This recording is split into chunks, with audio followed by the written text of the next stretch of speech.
जिस दिन तक अपने को अपने परिवार का जवाबदार स्वयं मानते हैं तब तक हमारी जवाबदारी रहती है। पर जिस दिन हमारे परिवार का पूरा भार हम शिव पर सौंप देते हैं उस दिन फिर हमारी जवाबदारी खत्म हो जाती है। एक पत्र अच्छा है, देखिए। अच्छा पत्र है। मैं सुप्रिया मनोहर पाटिल लातूर महाराष्ट्र की रहने वाली हूं। कहीं बैठी हों तो हाथ हिला सकती हैं। मैं सुप्रिया मनोहर पाटिल लातूर महाराष्ट्र की रहने वाली हूं। मैं त्रिपुंड लगाना चाहिए, भस्म लगाना चाहिए। क्या इस भस्म की इतनी प्रबलता होती है? क्या इस भस्म की इतनी प्रखरता होती है? पिता ने जवाब नहीं दिया कुछ भी। एक दिन मन में संशय आ गया कि मस्तक पर लगाई गई भस्म क्या फल देती है। अब तो इसका जवाब स्वयं मुझे महादेव दे, कोई दूसरा जवाब नहीं देगा।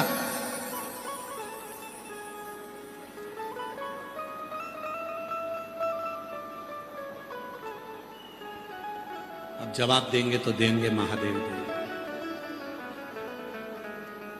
त्रिविज्ञान समंदर ने 5 वर्ष की अवस्था में भगवान शंकर को प्रश्न करना प्रारंभ करा। मंदिर में बैठ गया, शिवालय में शंकर के सामने बैठ गया और अपनी बात कर रहा।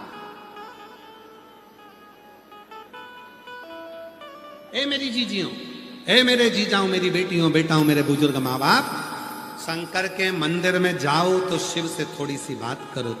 त्रिविज्ञान समंदर ने शंकर से बात करी। बाबा, मेरे मन के प्रश्न को उत्तर दे दीजिए। क्या मस्तक पे लगे हुए भस्म के त्रिपुंड से कल्याण हो सकता? शिव ने प्रकट होकर एक बूढ़े का रूप रखकर भस्म के 3 स्वरूप बता दिए। ये जितने लोग माथे पर त्रिपुंड लगाते हैं भस्म का, शंकर भगवान ने त्रिविज्ञान समंदर को अपने भस्म के 3 स्वरूप बता दिए। 3 होते हैं। एक होता है भस्म लगाने वाला, एक होता है भस्म देने वाला, और एक होता है भस्म लगे मस्तक का दर्शन करने वाला। शिव जी कहते हैं, सुनो हे तिरु। बूढ़े का रूप रखकर भगवान शंकर कहते हैं, एक होता है भस्म लगाने वाला। शिव की चढ़ी हुई भस्म जब किसी के मस्तक पर आती है तो ये शरीर केवल शरीर नहीं रह जाता है, ये शरीर लिंग बन जाता है, शंकर का स्वरूप बन जाता है। और जब शरीर शिव बन जाता है तो संपूर्ण भाव शिव का।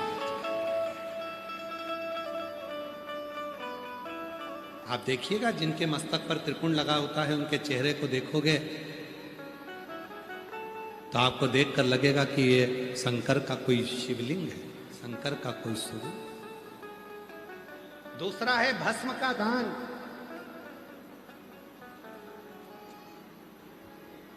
अपने मस्तक की लगी हुई भस्म में से अगर एक अंश भी भस्म, थोड़ी सी भी, एक कण भी किसी को मिल जाती है तो उसका जीवन सार्थक हो जाता है। शिव कहते। और सुनो तिरु, शिव कहते हैं तीसरे नंबर पर है भस्म लगे मस्तक पर लगी हुई त्रिपुंड का दर्शन कर लेने पर मनुष्य अपनी 71 पीढ़ी को पार उतार देता है। मात्र दर्शन, मस्तक पर लगे हुए भस्म को दर्शन मात्र से जीव पार उतर जाता है। संशय मिटाना था, शिव जी ने कहा, तिरु तुम कभी भस्म लगा कर जाओगे और उस भस्म का प्रयोग कर कर देखोगे तो तुम्हें मालूम पड़ेगा। आज त्रियुग ने 5 वर्ष के लड़के ने परीक्षा कर ली, मस्तक पर भस्म का तिलक लगाया। चलते चलते मस्तक पर जब भस्म का तिलक लगा और उसको लगाकर जैसी त्रियुग गया, सामने एक समुंदर, एक सरोवर दिखा। उस सरोवर में बहुत सारे जीव जंतु थे, उस सरोवर में बहुत सारे कीड़े मकोड़े थे, उस समुंदर में, उस सरोवर में बहुत सारे जीव जंतु पड़े हुए थे। सरोवर में पानी कम था, जीव जंतु ज्यादा थे। जीव जंतु ज्यादा थे, पानी कम था। तिरुव ने विचार करा, मैंने सुना है एक बूढ़े के मुख से, बुजुर्ग के मुख से, कि कण मात्र भी अगर जीव को मिल जाता है तो उसका कल्याण हो जाता है। आज मैं भी तो देखूं कि भस्म में कितना फल है। तिरुव ने अपने मस्तक की भस्म में से थोड़ी सी भस्म निकालकर सरोवर में डाल दी। सरोवर में डालते ही जितने भी जीव थे, जितने जीव थे जिनका समय पूर्ण हो चुका था, वो सुंदर सुंदर वस्त्र धारण कर कर शिव धाम को जाने लगे। और जो सरोवर में बाकी के जीव थे वो शिव नाम गाने लगे। समझ में आ गया कि ये भस्म साधारण नहीं है, ये भस्म साधारण नहीं।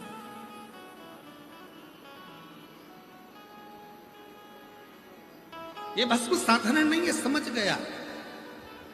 ये कोई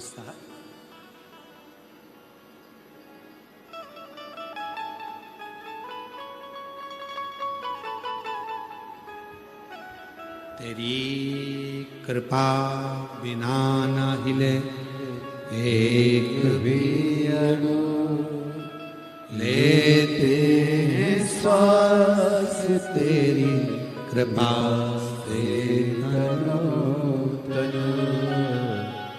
बखान क्या करूं मैं राखों के ढेर का, चपटी भगवत में खजाना कुबेर का।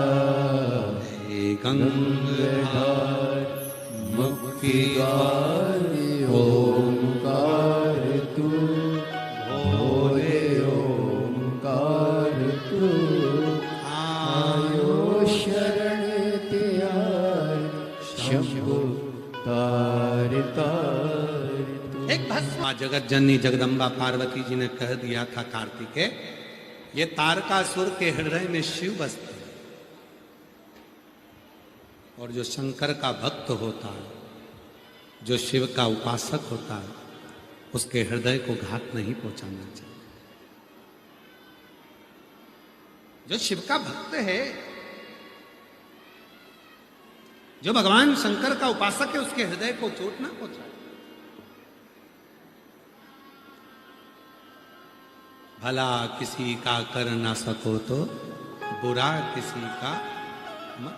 भला किसी का कर न सको तो बुरा किसी का मत करना। पुष्प नहीं बन सकते तो तुम कांटे बन कर मत रहना। पुष्प नहीं बन सकते तो तुम कांटे बन कर मत रहना। शिव का कोई भक्त है, भगवान शंकर का उपासक है, शिव की शरणागति धारण करने वाला है, शंकर की आराधना करने वाला है, उसके हृदय को चोट ना पहुंचे, कभी उसके हृदय को चोट ना पहुंचे। तारकासुर को बाण तो छोड़े पर उदर में छोड़े, हृदय में। आगे वर्णन आया, तारकासुर के 3 बेटे हैं, तारकाक्ष, विदुमाली और कमलाक्ष। 3 पुत्र। तीनों ने अलग अलग अपने अपने महल बना लिए, नगर बसा लिए, और तीनों ने अलग अलग पुरी का निर्माण कर कर उसमें निवास किया। तीनों महाराज।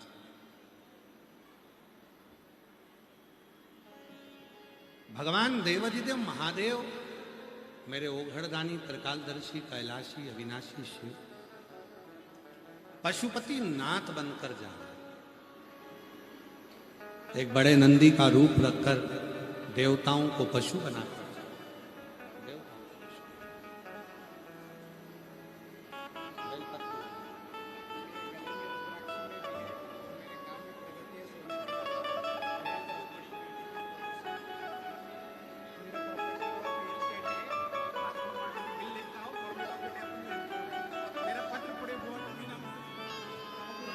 मस्तक पे चंदा है वो जियारा कर देगा, मस्तक पे चंदा है वो जियारा कर देगा।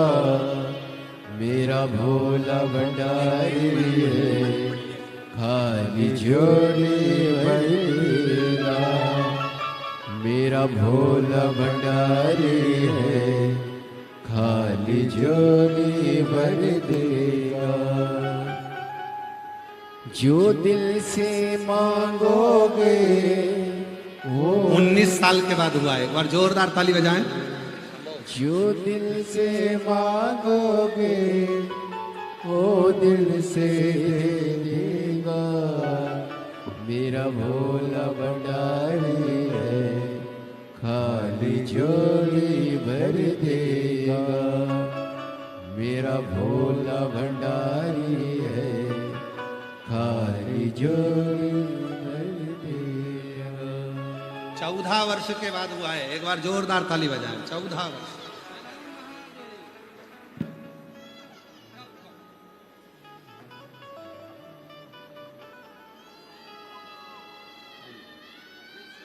मेरा भोला भंडारी है खाली झोली भर देगा, मेरा भोला भंडारी है खाली झोली भर देगा। तारकासुर के 3 बेटे, तारकाक्ष, विधुमाली, कमलाक्ष। तीनों उपद्री हैं। भगवान देव अधिदेव महादेव ने 33 कोटि देवताओं को पशु बनाया। शिव जी उनके पति बन गए। दौड़ाते दौड़ाते तीनों को एक जगह पर एकत्रित कर दिया। तारकाक्ष विदुमाली को मारा तो कमलाक्षकी ने फरसा निकालकर शिव जी का सिर काट दिया, जो नंदी के रूप में। कटा हुआ सिर नेपाल में जाकर गिर गया तो वो पशुपति नाथ कहलाया।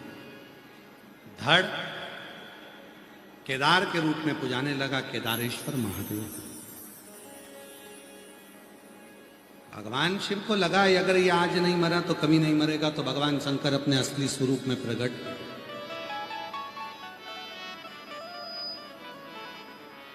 त्रिशूल लिया, तारकाक्ष, विदुमाली और कमलाक्ष की तीनों के संहार कर दिया। देवताओं ने पुष्पों की वृष्टि कर कर पशुपति नाथ का जय जय घोष कर दिया।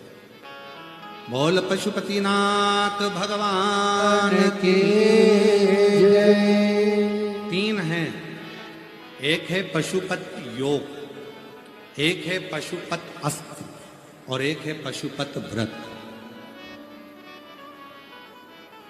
पाशुपत योग भगवान शिव के द्वारा भगवान राम जी और भगवान कृष्ण को प्राप्त हुआ। पाशुपत अस्त्र भगवान राम को और भगवान कृष्ण को प्राप्त हुआ। माता पार्वती जी ने कहा संसार के लोगों के लिए पाशुपत योग सब नहीं कर पाएंगे, पाशुपत अस्त्र को सब धारण नहीं कर पाएंगे।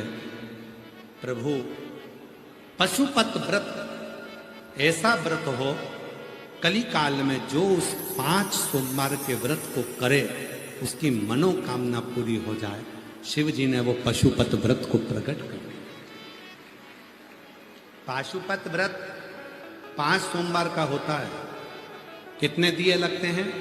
6 दिए लगते हैं। प्रसाद घर से बनकर जाता है। प्रसाद के 3 हिस्से होते हैं। 6 दिए जमीन पर रखकर उसको 5 दिए को प्रज्वलित करा जाता है, जलाया जाता है। प्रसाद के 3 हिस्से कर कर 2 हिस्से मंदिर में छोड़े जाते हैं, 1 हिस्सा अपनी थाली में वापस लाओ। जो दिया नहीं जला है उसको लेकर आओ, भगवान को प्रार्थना करो, आज मेरा पशुपति व्रत है। सुबह जो पूजन की थाली मंदिर में जाएगी वही पूजन की थाली शाम को मंदिर में जाएगी। 5 सोमवार के बीच में अगर रजो धर्म आ गया, रजस्वला धर्म आ गया, कहीं जाना पड़ गया, शादी में, ब्याह में, फंक्शन में, कोई कार्यक्रम में, कोई सूता सावड़ आदि कादिक लग गई, तो व्रत को छोड़ो, अगला व्रत करो। पर गिनती में केवल 5 ही व्रत है। के समय अपना सीधे हाथ को देखो, वहीं बैठो, घर की ओर मुख करो, घर के बाहर दीपक को प्रज्वलित करो, जला दो। घर के अंदर प्रवेश करो, भोजन करने बैठो, उसके पहले जो प्रसाद का 1 हिस्सा लेकर आए हो मंदिर से वो प्रसाद खाओ, उसके बाद भोजन करो। अपने प्रसाद के हिस्से में से किसी को हिस्सा नहीं देना। 5 व्रत पूरे करो। 5वां व्रत जैसे ही पूर्ण हो उसी दिन या तो 108 चावल या मूंग या बेलपत्री या पुष्प की पंखड़ी, श्रीफल, भेंट भगवान को समर्पित करो। जैसा करते आए हो वैसे की वैसे ही 5वां व्रत करिए, वही 6 दिए, वही प्रसाद के 3 हिस्से, वैसा की वैसे। बाबा को कहो, बाबा आज मेरा 5वां व्रत पूर्ण हुआ है, तो कृपा करना, मेरी झोली भरना, कृपा कर बाबा, तू करुणा करना, तू दया करना, तू कृपा करना, विनय करो।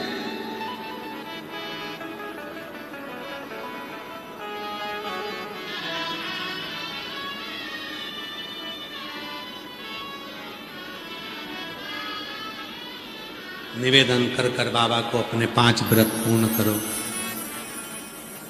एक बार में नहीं हो, 2-3 महीने बाद फिर करो। पशुपति व्रत ये नहीं कि हमने 1 बार कर लिया, 2 बार कर लिया, करो। हर 6 महीने में, 8 महीने में, 15 महीने में, 1 साल में, जितना तुमसे कर सके, महीने 2-4 महीने में, 6 महीने में करते रहो।